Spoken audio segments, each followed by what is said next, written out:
આ સંસારમાં મા બાપ જેટલું સંતાનનું ધ્યાન રાખે છે ને એટલું ધ્યાન બીજું કોઈ નથી રાખતું. ચાહે પત્ની હોય, ચાહે બાળકો હોય, કોઈ પણ હોય, જે ધ્યાન મા બાપ રાખે છે. એક યુવાન દીકરો નોકરી કરતો હતો.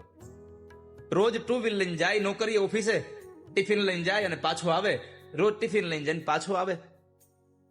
એમાં બરાબર એક વખતના સમયે ઓફિસ ગયો, ટિફિન ખોલ્યું બપોરના સમયે, તો બપોરના સમયે ટિફિન ખોલવામાં ટિફિનની અંદરથી એક પ્લાસ્ટિકની કોથળી નીકળી, ખાલી કોથળી પ્લાસ્ટિકની નીકળી.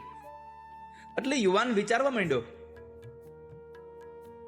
કે આ ખાલી કોથળી કેમ નીકળી છે? આમાં માં ભૂલી ગઈ હશે કાંઈ કે શું હશે? આખો દિવસ આ મથામણ કરી પણ કઈ જવાબ ન મળ્યો અંદરથી. સાંજે ઘરે આવ્યો, જમી પરવારી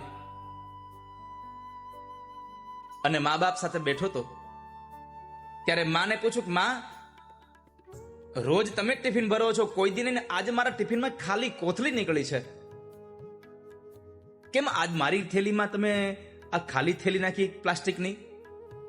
અને ત્યારે એ જન્મ દેવા વાળી માં એટલું બોલતી, દીકરા તું રોજ ટુ વ્હીલ લઈને જાય છે ને, હે ભાઈ તું રોજ ઓફિસે તારી બેગ લઈને જા છો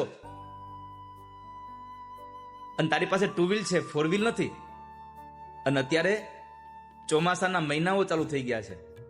કદાચ તું ટુ વ્હીલર આવતો હોય અને રસ્તામાં વરસાદ આવે તો તારા ખીચામાં રહેલા પૈસા, તારા અગત્યના કાગળો, તારો મોબાઈલ પલળી ન જાય એટલા માટે મેં તને પ્લાસ્ટિકની કોથળી હારે આપી છે.